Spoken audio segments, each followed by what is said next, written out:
Welcome to the States of Matter podcast, brought to you by the Institute of Refrigeration Network Women in RACHP. I'm Karen Perry, chair of the network, and for episode 2, I introduce you again to my co-host, Lisa Jane Cook. Hi, Lisa. Hi, Karen. And we are very excited to welcome award-winning engineer, presenter, and diversity advocate, Alexandra Knight. Hi, good to be here. Alex is a chartered engineer, fellow of the Institute of Mechanical Engineers and Women's Engineering Society, a Royal Academy of Engineering visiting professor at Brunel University, and also a STEM ambassador. Working in the engineering industry for over 15 years, she is the founder and CEO of Stemazing, a movement dedicated to inspiration and inclusion in STEM, with a mission to empower women to shine and inspire young people to become our next generation of innovators and problem solvers. Alex, really impressive background there. Tell us a bit more about you, your background, and also your entry into engineering. Sure. Okay. Well, thank you very much. I'm really pleased to be on this podcast. It's great that you're doing this. Right. So, my entry into engineering really came about from a sort of almost like a throwaway comment from a physics teacher I had who said engineering opens doors. And that kind of stuck with me because I thought, I don't really know if I want to be an engineer, but if I get an engineering education, then it will open doors to all sorts of other things. And that's exactly what it did for me. So I did study mechanical engineering at university and went on then to do a medical engineering master's. But I feel like throughout my career, and certainly now in the last few years of my career, the fact that I've got that engineering education, sort of engineering way of thinking and problem solving has helped open doors for me into all sorts of opportunities that I have trained myself over the years to take advantage of and not run away from. And that has created all sorts of amazing things that I'm doing that I'm sure we'll talk about. I kind of took the traditional route into engineering, I suppose, because I did maths, physics, chemistry, A-levels, which I wasn't very good at.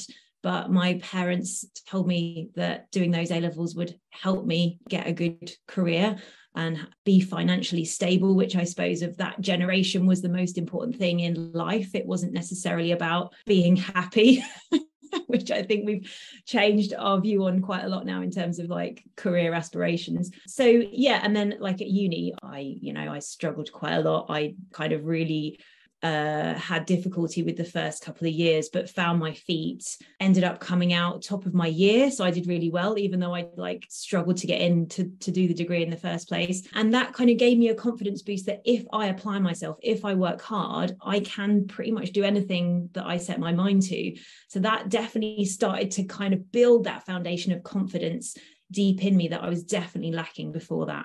Wow. Can I just say that is quite an amazing story, isn't it? Really exciting journey as well, sort of like a bit of sort of self-discovery. Absolutely. Yeah. No, I feel like my entire life has been self-discovery, to be honest. And I still think I'm on that journey. And like university, the independence of being away from home and finding my own feet, like not relying on other people to solve my problems. That was definitely the start of something in me to be a bit more resourceful, entrepreneurial. And, I kind of built on that when I got my first job after my master's, which was at a startup medical engineering company. And because it was a startup, so there were a couple of directors and then me, and I worked in the lab and I kind of did some tests and medical trials on the devices. And that also helped build on my entrepreneurial sort of skills, I suppose, and lots of trial and error and things failing and working out how to improve it and not being afraid of the failure point. So that kind of helped me. And I think if I hadn't have been quite a resilient problem solver due to the fact that I kind of really struggled at school and struggled with my A-levels and struggled in the first few years of uni, I don't think I would have thrived in that environment. So definitely what doesn't kill you makes you stronger. I'm just going to ask as well, did you have a strong female role model through all of that experience as well? Because quite often when I speak to other really successful engineers, female engineers, they quite often say that there was a strong female within their site that actually really helped them to believe in themselves. Did you have that, or did you just find this within yourself? I did have some female role models. So in that very first company, one of the directors was a woman, and she had a science background. So I did look up to her. That was quite unusual. There were a couple of women role models I had at university who were lecturers, again, who I looked up to them, and in the Women's Engineering Society, which, you know, I started to get involved with quite early on. But I don't know if I felt like I was kind of aspiring to them. I sort of saw them as, well, you know, if they can do it, then it's possible.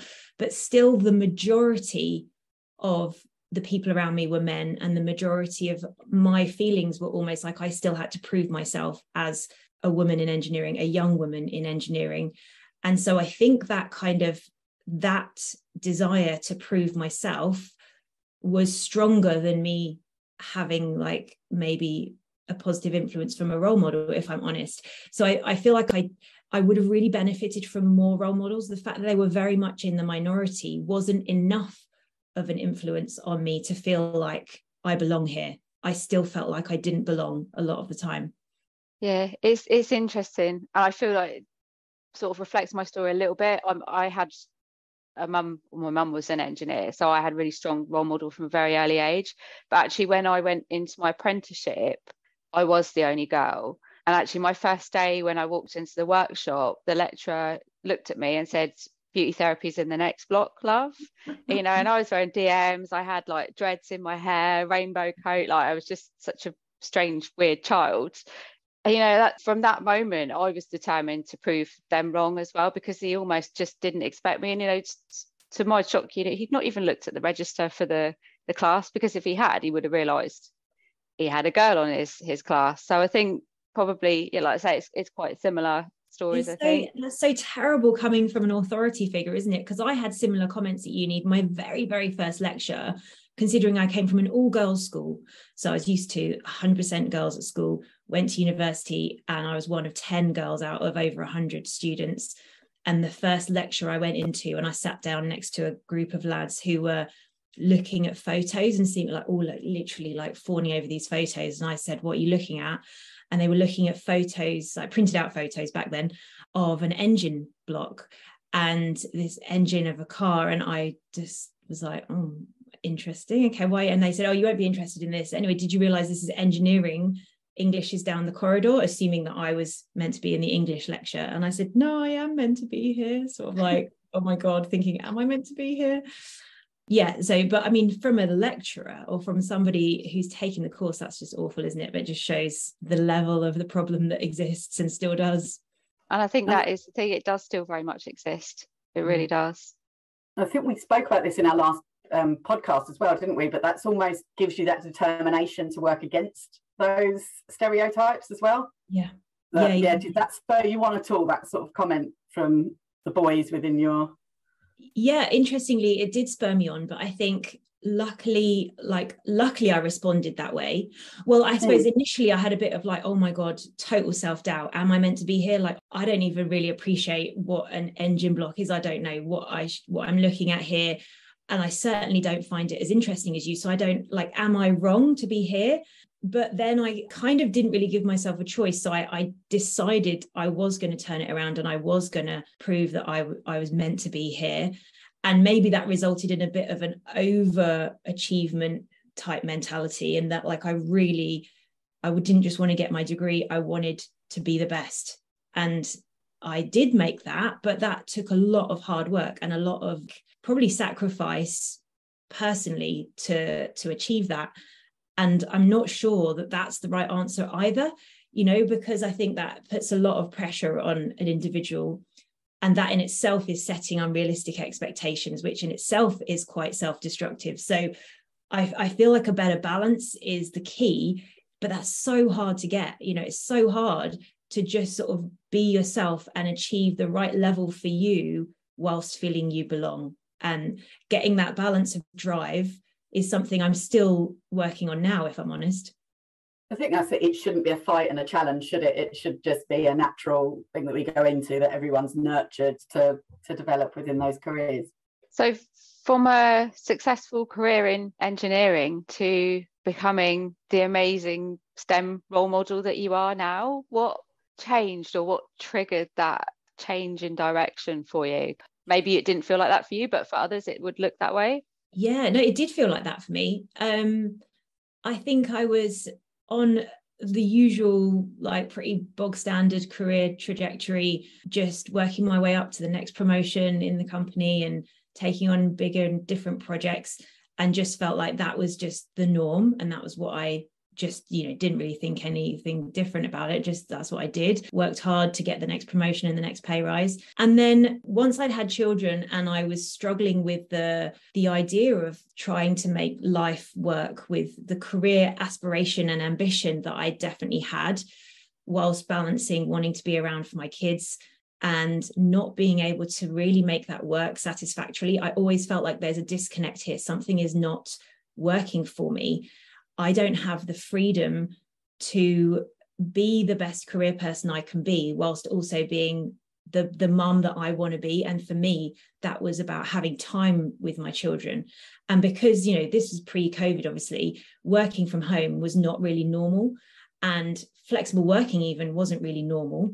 And the idea of me being able to say, be around for the kids, like take them to nursery or whatever, seemed almost like an impossible task whilst also working.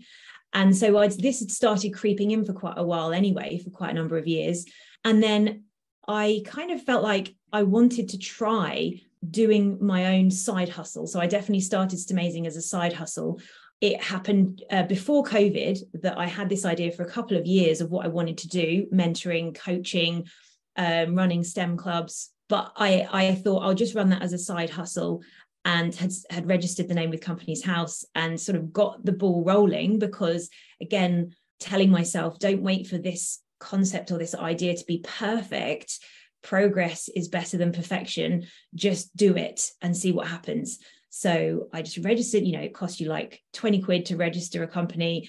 And I didn't really do anything with it for a while. And then I started doing some stuff with it, and I started doing some like speaking and some mentoring as paid work, but still in conjunction with my day job, if you like. And then it just was sort of an evolution. So it did still feel like a really scary leap when I eventually decided to leave my day job behind. I still call it my day job, like conventional job, behind, and run Stemazing full time. But because I'd had probably about a year and a half since establishing the company to actually leaving my conventional job, it had evolved over that time, and I'd built my confidence in the concept as well as my confidence in myself of being able to do it. So it was still a scary leap, absolutely, but I don't think I could have done it in one foul swoop. It took some baby steps and a bit of an evolution to get there. But it's still, I was actually seeing a counsellor at the time, a therapist, for some other stuff that I was going through, and I was talking to her about it almost like a life coach.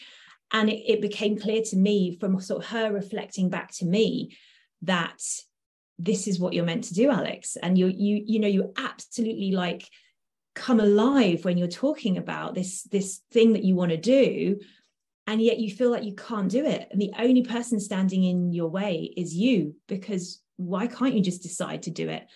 And then we had, like, me and my husband had some interesting conversations about how we're going to cope financially if I leave that salary behind, what about future security, pension, and all that kind of stuff. And we thought, but if I really want to do it, we can make it happen. We just have to work out why. We have to come from a perspective of, you are doing this and you can do this, and then problem solve how to get there. So I've said this before, like, we had to make some really harsh decisions, like financially, even to the point of cancelling Netflix, because we were like, how can we cut our costs? And even the $5.99 a month, I was like, that can go.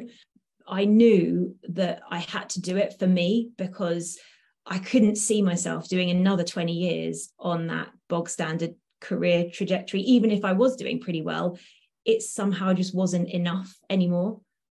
Yeah, and as you say, you do come alive, and that's something that you really bring across in the course. And I know it's no secret, anybody that knows me knows how much I really enjoyed doing it, and how much actually, for me, I felt that I have grown personally, especially confidence, ability to speak publicly, or to even just, hold a conversation in a boardroom and hold the attention of, let's face it, it's the men in the room, isn't it? Because there aren't any other women. So I'm really grateful to have had that opportunity. That means the world to me, honestly. That is like my biggest joy when I get feedback from women like you who have been through something that I have created, but it's become something that's bigger than me. It's not like we had one-to-one coaching.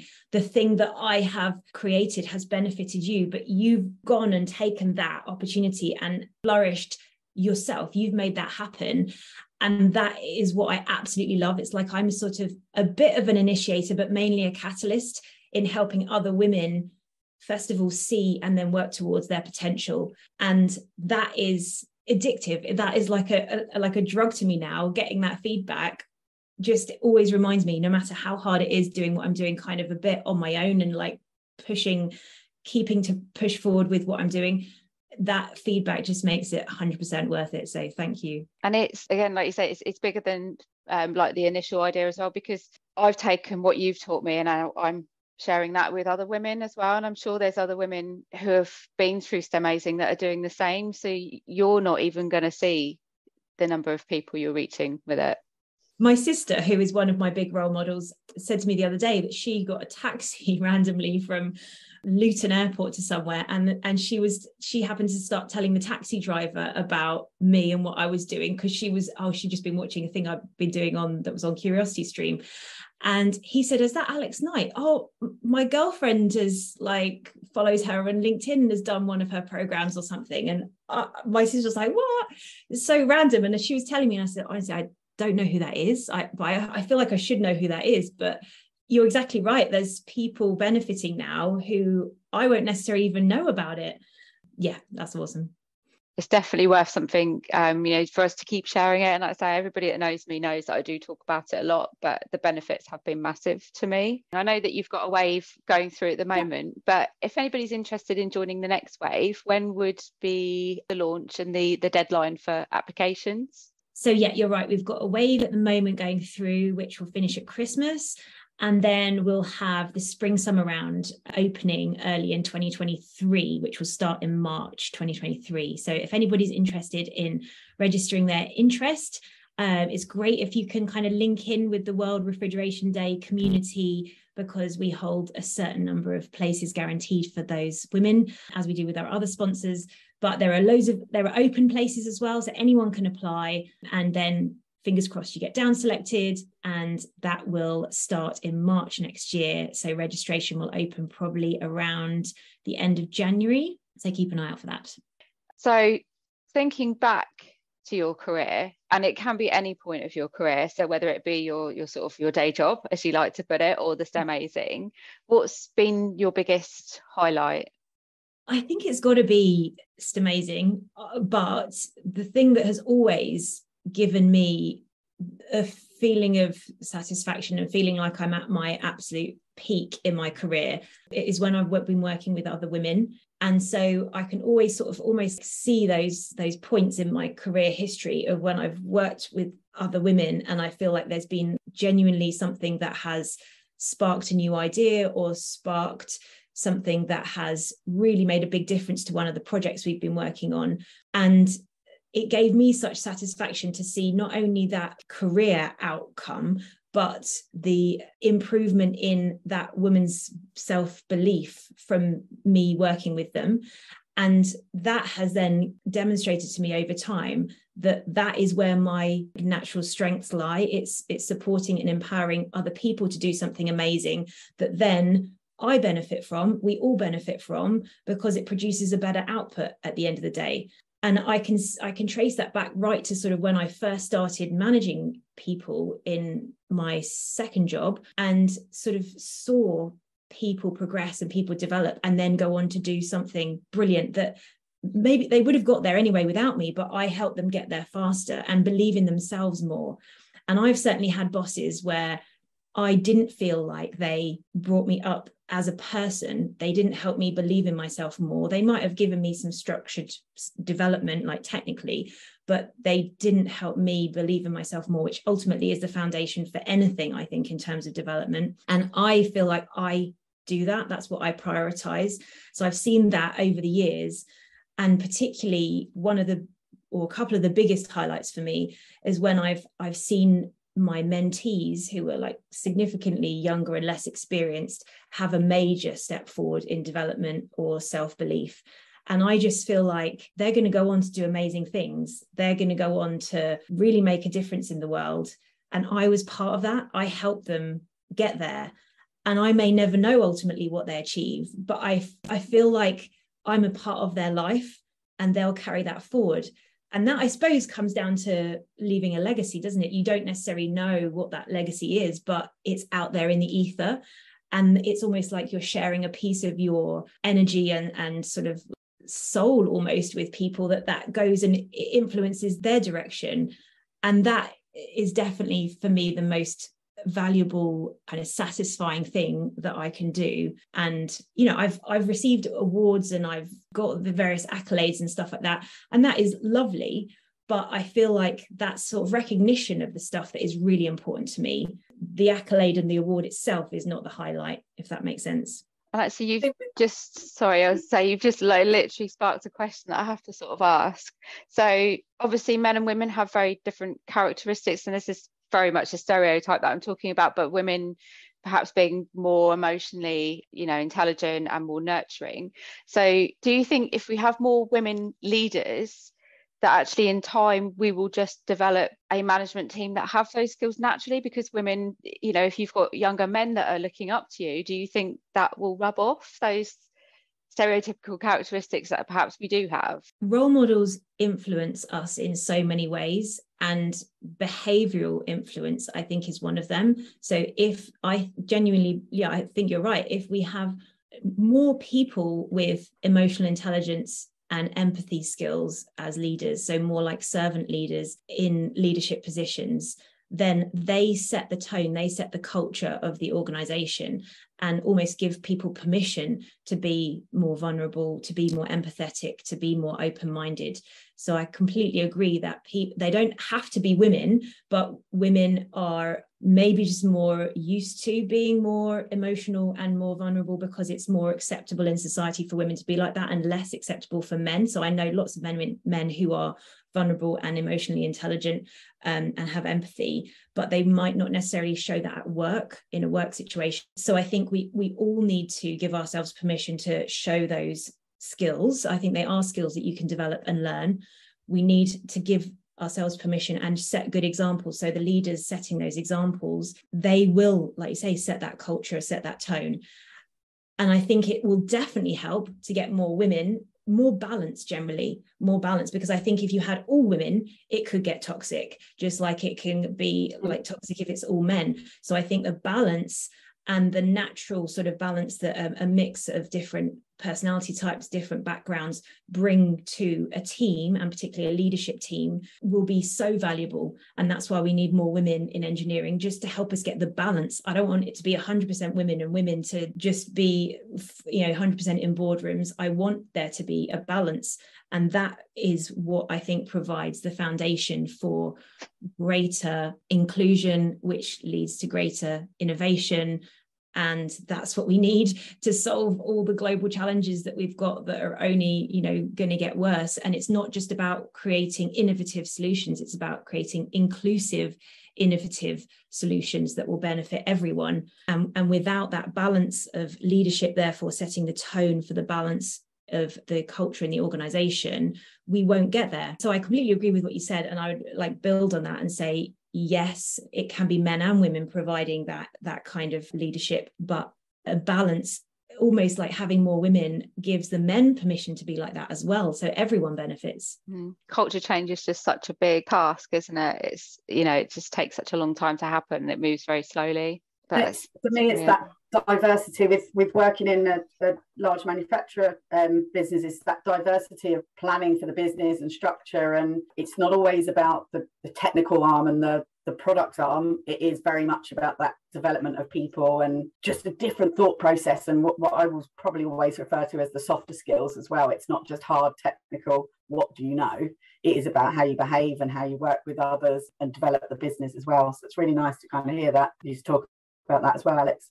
Yeah, absolutely. I think you can't put anything in isolation. And in engineering, I think maybe we are a bit more at risk of seeing certain skills as more important than others because we're sort of almost trained to think like that and have a certain level of elitism around the technical skills and discount some of the other skills that actually are vital for creating a better outcome. And yes, you might be developing something that is, a product that has, absolutely requires very high level of design and manufacturing, for example, but unless you understand how people are actually going to use that, how you do all the marketing and business development around it, and how the project teams work best together, and all of that, you're completely right. It has to be the big picture for something to be inclusive and get the best outcomes. I know we've sort of talked around Stemazing Academy, and tell us a little bit about what it is and what, for those that don't really know, what involvement people can have within it. Yeah, sure. So thanks for that opportunity. Well, like I said, I was saying how I started Stemazing as a bit of a side hustle. Initially, I actually saw Stemazing as having two separate themes: Stemazing Women, where I was doing one-to-one coaching, I was doing some training for some organizations, I was doing some speaking events and some lecturing at university. So that was kind of where I would do the Stemazing Women bit and get paid for that.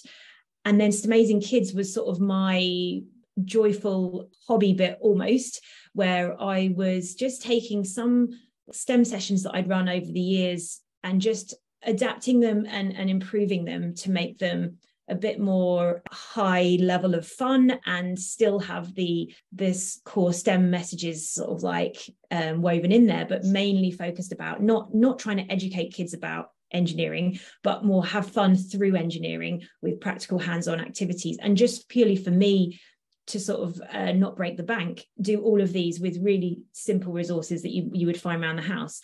And then that was kind of Stemazing Kids that I was doing separately as well. And I did a lot of that voluntarily. Sometimes schools paid me to do science days or whatever. And then, but I always knew it was important for me as a woman to be leading those as a role model. And then with COVID, I moved the Stemazing Kids stuff online, and it was even more important to make them really easy sessions to step through for kids because I wasn't in the room with them and using really basic resources around the house. And because that was quite successful and families were joining and giving me good feedback about that, I was like, oh, this is brilliant. And this is such an effective way of getting STEM activities out there by doing it online.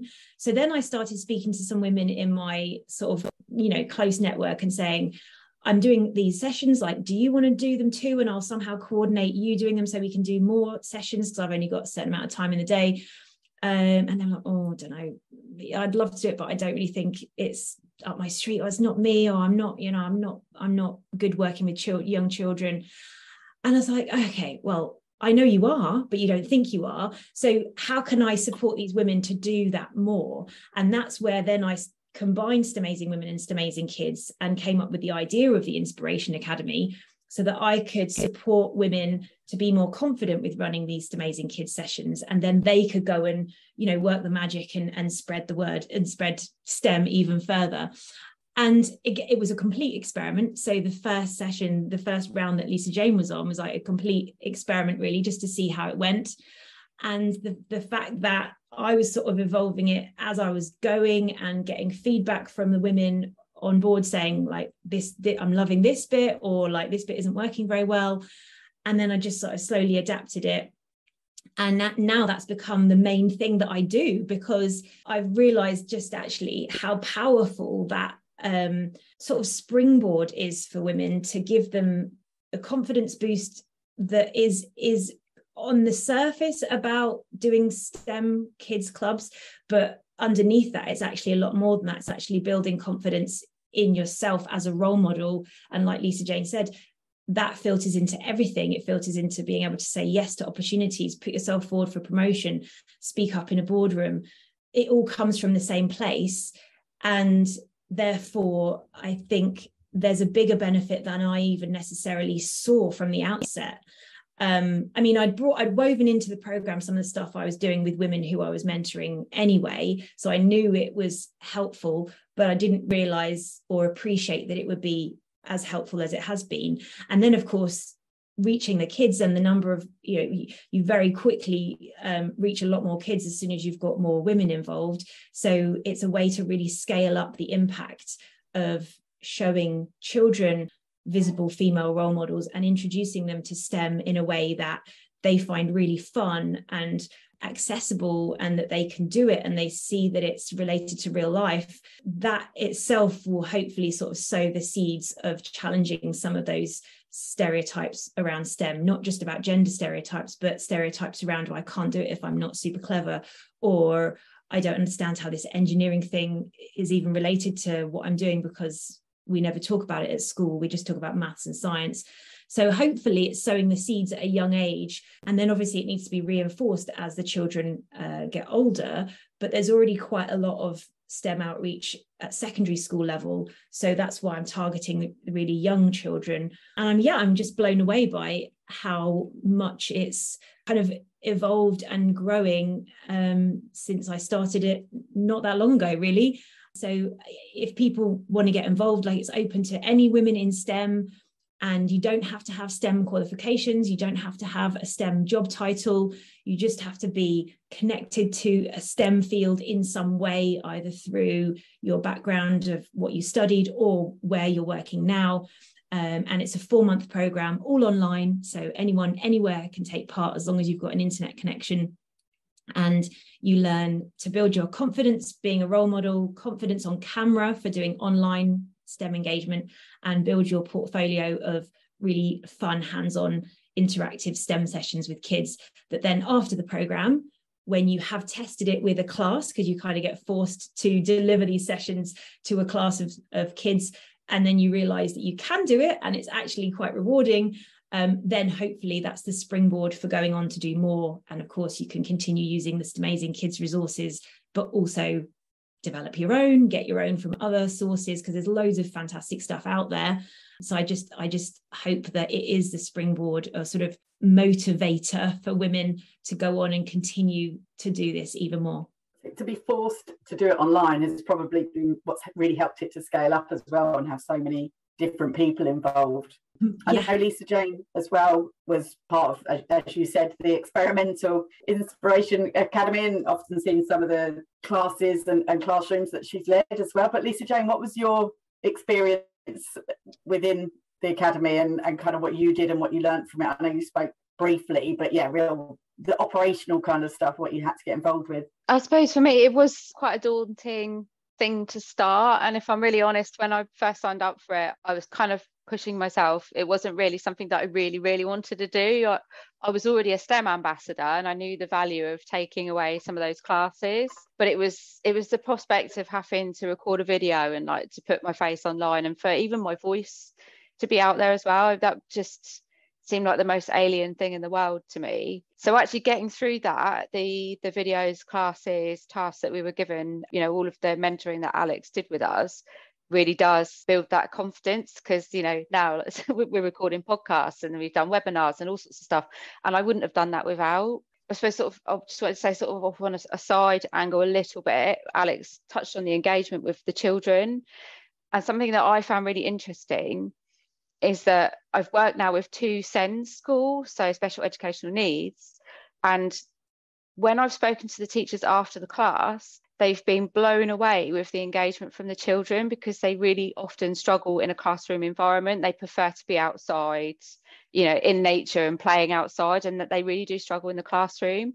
And from both schools, they've just, like I say, been blown away by how the children have sat there and listened all the way through, done the experiments, but not only that, then initiated their own experiments afterwards as well, because a lot of them don't do anything when they're not told to, so they're literally waiting for instructions. And these children were so captured that, like I said, that's probably the most rewarding thing that I've got out of it, is just actually being able to get through to those children and to engage with them in a way that suits their learning. There's so much more value than just sort of the STEM sort of side of it. It is about engaging those children and reigniting their passion for their education. That's amazing. That's just brilliant. And I think it just shows, doesn't it, that STEM can break down barriers. And if we keep sort of seeing STEM as this elitist thing that you've got to have a PhD to be able to do do it well, then we are putting off so many people that could bring so much value in their ideas and their different way that they see the world to our future solutions that are then going to benefit so many more people. But you know, for you to say that story of how it breaks down barriers and allows SEND kids to really engage with something, like that's helping them right then in that moment. But maybe it's also helping them see that they could do something with their future that might link into STEM, and that's going to benefit the whole STEM community. And it's not something that I've really thought about how I can progress or get more involved with in Stemazing at the moment. We tend to do the sessions in the mainstream schools, but we've certainly had in the last round that we did, where we had one of our engineers who was a deaf woman, and she did all the STEM sessions in British Sign Language to a classroom of hearing impaired and deaf children, and they loved it and they got so much out of it as well. And so it is a way, because it is practical and hands-on, and you get involved and you see you building your own experiment and you see the result of that. And it's okay, you know, we reinforce the messages of being curious and creative and courageous, and it's something that can help kids sort of not feel like there's a right and a wrong and you're going to either fail or pass. It's just, let's give it a go and see what happens. And that's a fantastic attitude to have in life in general. It's good because it does build on that teamwork. You know, when I was working with my first group, some of the aspects are a little bit tricky, but explaining to them that everybody has different skill sets, and while you might not excel at that one, come the next experiment, you're going to be helping that person that was helping you last time. So that's something that's really valuable. And we haven't touched on the social mobility aspect as well, because you tend to work with schools in areas that, you know, are less financially stable, shall we say, so that those children wouldn't normally have that opportunity. And, you know, I have found that in my town, that some of the schools in the more wealthy areas already have STEM on their curriculum, whereas the ones that are in the poorer areas don't. So I think that's another thing to sort of maybe shine a little light on, because it's really good that Stemazing are looking at that as well. Yeah, and I was always keen right from the offset that when we delivered the free STEM sessions into schools, because the women are volunteering their time to do this, they're not getting paid. The schools don't, therefore shouldn't pay Stemazing, so they're getting the sessions for free, and the sponsorship that I get helps pay for resources to go to those schools if they do need them. And so the way that I prioritize places for schools is literally rank them in order of free school meals or the equivalent, so that we are giving the opportunity to the schools that need it the most. And I wonder, I was reflecting on sort of that, like that it wasn't even a question for me in my mind when I started. It was just like, that was obviously what I was going to do, because I think social mobility is so important, and there's studies to show that STEM careers is one of the biggest enablers of getting people out of social deprivation. So in terms of like moving up the social mobility ladder, if you like, having STEM qualifications is one of the key ways you can do that. And that was the same for my dad. So my dad grew up in East End of London, really, really poor. And actually him getting into like STEM fields helped him break free of that cycle of poverty, basically. And I suppose I've got that in my mind, I've seen it happen, and all the privileges that has therefore given me as his daughter. So to be able to sort of pass that on to other people. And, you know, my sister has been a big influence on me in terms of, I suppose, providing opportunities for people as well. She had a bad car accident when she was younger and was disabled as a result of that. And I've always felt like this, being able to help other people and see them thrive, even though they've got, you know, tough luck in life, really, like they've got a harder start than anyone else, yet they can still achieve amazing things if they're given the opportunities. And that's one of the things that I think, again, has sort of seeped into the way that I run Stemazing. It goes back to the beginning when you mentioned about, and I made a note of it because I really liked it, about engineering opening doors. And that story just follows through your whole career, and you still believe in that now. And I think it's great that it's not just something that was seen when our parents saw or grandparents saw. It's still as a parent now, really. Absolutely, yeah. We all need those doors to come available to us, and then it's down to us if we actually walk through them or not. And that takes personal confidence, courage, resilience, resourcefulness, which are skills we can develop. It's not like we're born with them or we're not born with them. Just purely by practicing and giving ourselves permission to stretch our comfort zone, we can learn those skills and develop them and enhance them. But I do think STEM is one of those things that provides a lot of opportunities for people in so many ways, like definitely obviously career, but being able to move into different industries and really develop transferable skills that benefit you as a person and how you live your life. STEM creates kind of those doors, but we still have to be the people to walk through them. And sometimes I think that's where women particularly need some support to just say, you can do this, just go for it. You will surprise yourself what you can achieve. And the more women we've got giving and setting that example of actually, I'm going to go and do this, even though I feel uncomfortable about it, gives other women the permission to do it. And then the more that we then have those women progressing up, it leads back to Lisa Jane's point. We're starting to actually transform cultures in organizations. So it's all connected. Everything we're doing with Stemazing kids right down to, like 5-year-olds is all connected up to the cultures that we create in our future STEM organizations. And it's also like linked together with how women believe in themselves, how women support other women around them, how we all champion each other, how we encourage men to be part of that and be majority allies, and for men to benefit as well. Like I get lots of messages and calls from men saying, well, can I join your program? Because I would benefit from that boost of confidence and that experience and that exposure. And I say, well, I would love to get to that point at some future date in Stemazing where I have 50-50 men and women on my programs. It's definitely something I want to do. But right now, with the size that we are and the resources that we have, I need to focus on the big key problem, which is still women. So once we kind of start to see change in that, then absolutely, I feel like we want to get more men involved. But right now, they can still be majority allies and champions, as we can all be majority allies to someone in our lives and in our work.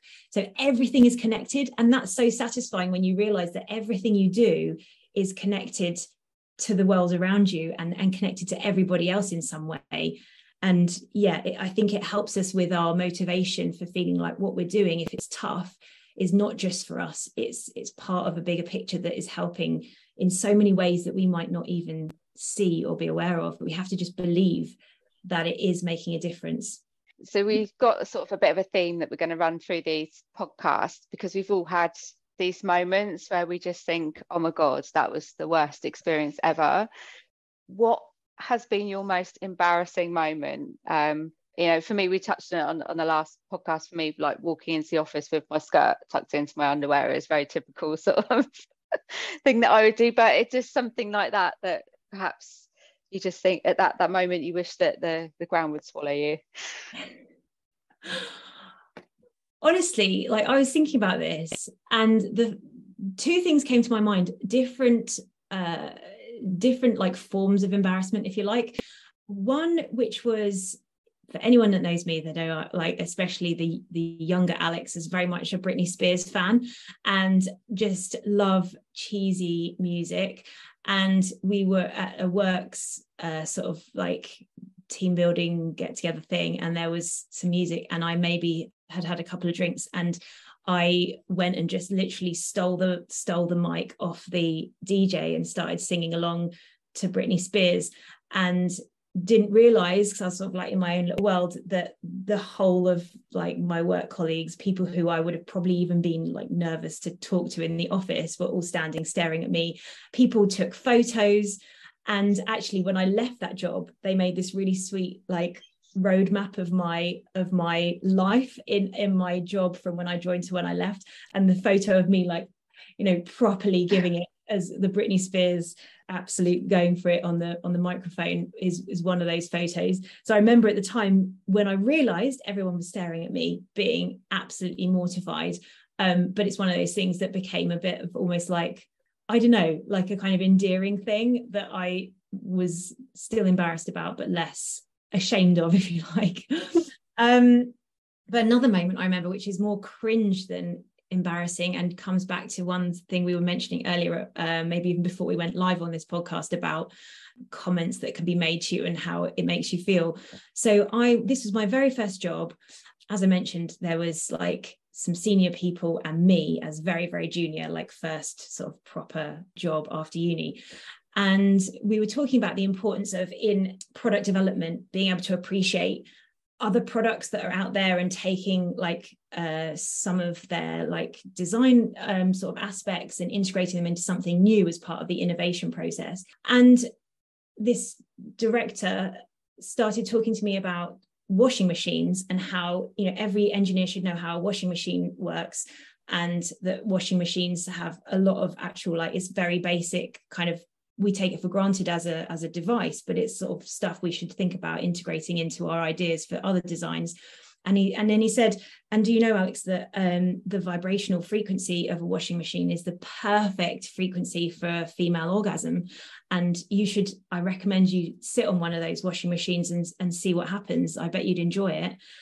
And I just wanted the world to, like, you know, the ground to open up and swallow me. It was just me and him in an office, and I didn't know what to say. I didn't know where to look. I was just so embarrassed and like cringe. How on earth did this conversation get on to the female orgasm?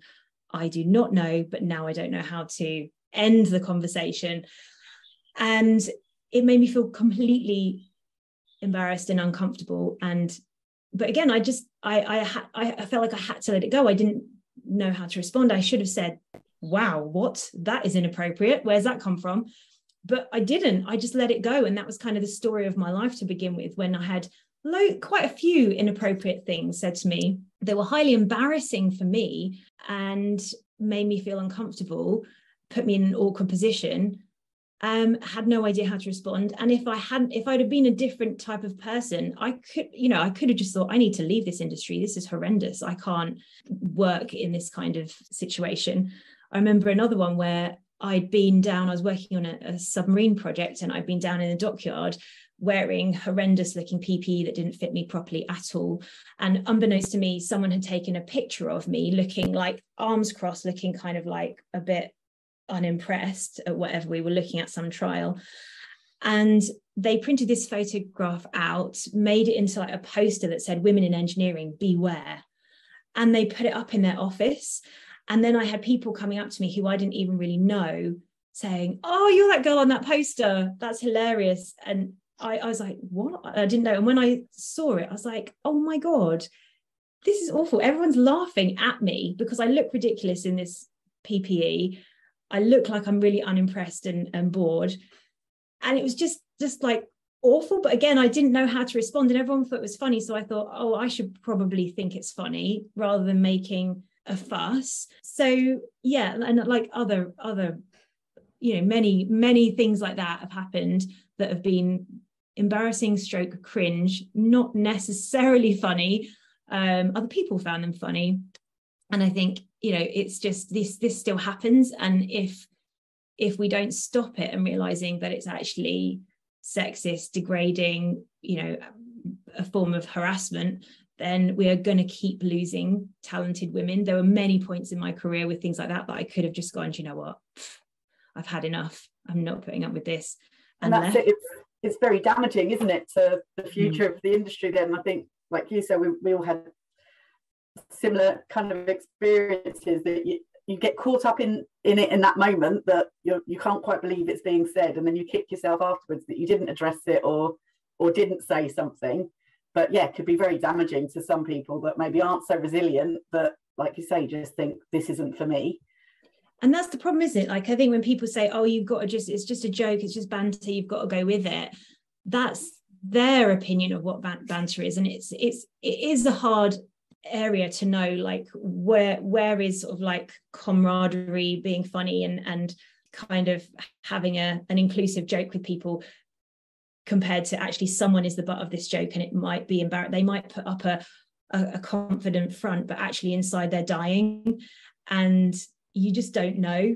So if you sort of take that risk, you might actually be putting someone off ever coming back to that work environment again. And unfortunately, it's commonly women in that situation. And then we're losing these talented women. So it is a real problem. And I hope that any men listening, or any women listening, or anyone listening, in fact, is like maybe a bit more aware of how they behave in the workplace and whether that is inclusive to everyone. And I know some people are like, oh, it's PC gone mad, but it matters.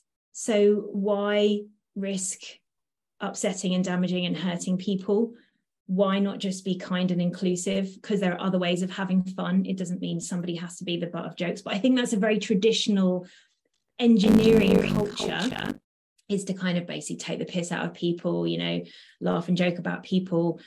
And again, you can do that if you really know someone well and you know that they're going to thrive in that environment. That's fine. But just be aware of who else is around and who else might be not thriving.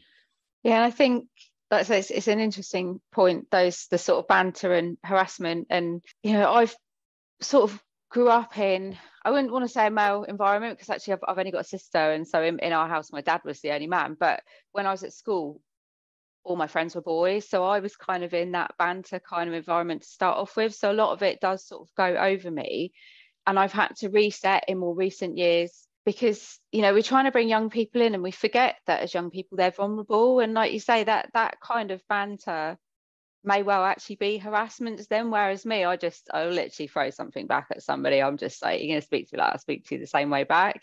But that's the environment that I've been in, so it's kind of sort of normal. But yeah, to sort of reset and remind ourselves that it may not be acceptable for everybody, and that goes both ways as well, and across again all different types of people.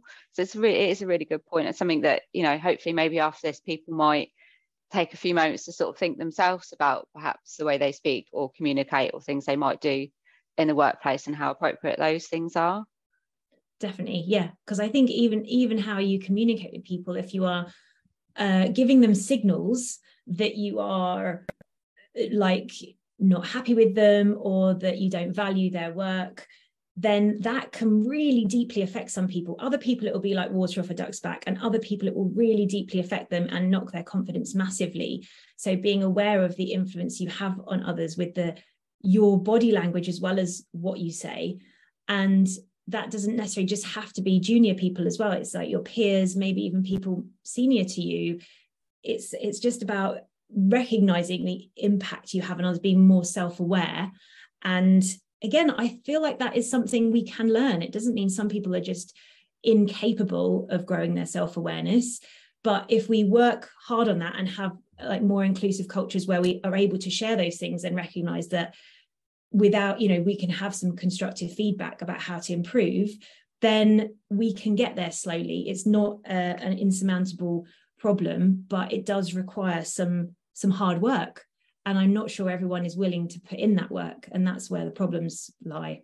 Yeah, it's an interesting thing.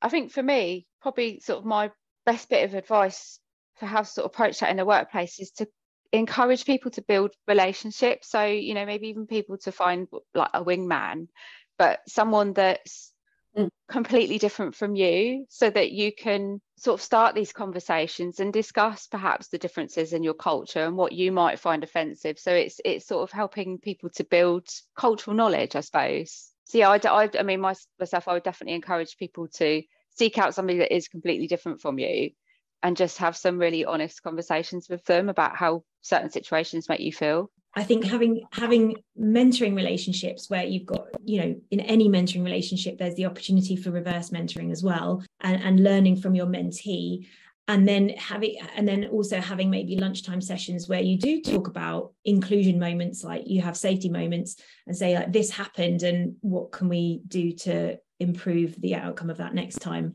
But again, it takes work and it takes leadership, because somebody's got to lead that and show that that's the direction that the company wants to go in. We haven't really talked about mentoring, but I think mentoring is really, really valuable for the mentees and the mentors. I've learned so much from my mentees over the years, and especially, like I say, mentoring people who are very different to you. So although most of my mentees are women, I have learned so much from them. They've come from different cultures, different backgrounds, and appreciating what they're going through and realizing, I've actually got a real privilege there. I hadn't even necessarily noticed I have a privilege, because they have it so much harder in certain respects. And it helps make you more open-minded. And that then filters into everything you do, because the way that you may run your next project or your next meeting, you'll be more open-minded about how to be inclusive and aware of some of these barriers that other people have that you didn't even appreciate. And again, you just put another interesting word, so privilege, for us to evaluate our own situations. And then, once we've got to grips with that, we can be more mindful of other people. And I think it helps to identify opportunities then as well, because once you're sort of aware of your own privilege, you can see where people might be lacking, and then, like you say, sort of offering that helping hand up. Yeah, there's been lots of really good words today and things that have sparked interesting conversation and questions. I think we've probably just about come to the end of our time slot, but I could happily talk all day if I'm really honest. Engineering, diversity, they're really things that I'm quite passionate about, and I know you are too. So I think we'll probably just say goodbye for today. Thank you so much for joining us, for giving us your time and sharing your really interesting story. You're most welcome. Thank you for having me, and just thanks again for being part of the Stemazing community as well, because it's people like you that make it what it is. And I'm proud to know you. And I honestly, you, from when I first got to meet you and to see how you've developed and flourished and progressed since then is just amazing. And I think you should definitely be super proud of yourself. And thank you for creating this podcast and for adding this value out to the community as well. So it's been a pleasure to be a part of it. Thank you. It's a big team effort, isn't it, across the STEM community, and that's something else that you offer obviously with Stemazing, is that networking. So I've made some really valuable connections as well from wider engineering fields, and it's something we tend to be quite guilty of in our industry. Is we are a big community, but we do tend to just be very inward looking, and we're trying to change that to learn from other areas of engineering. So that, again, that's something else that you offer. We're going to have to work on getting Karen on to one of the next waves. Yeah, I get it. I do get the question often. So yeah, I've probably got no excuse, but we always find excuses and reasons why we can't. But yeah, I need to walk through that door. You do, absolutely. But yeah, thank you so much, Alex. And I mean, we'll obviously share a bit more about the Stemazing and the Inspiration Academy for anyone that does want to join it for future within our group and everything. So thanks so much for joining us today. And thank you to everyone for listening to episode 2 of States of Matter. Just a reminder that you will find us on LinkedIn as well with our network. Please join and keep an eye on what's going on for the future and what's planned for the future. But we'll also share some more details on there as well about Stemazing, so you can really go and look for yourself and hopefully sign up and follow in the footsteps of some other amazing engineers and STEM ambassadors. But thank you.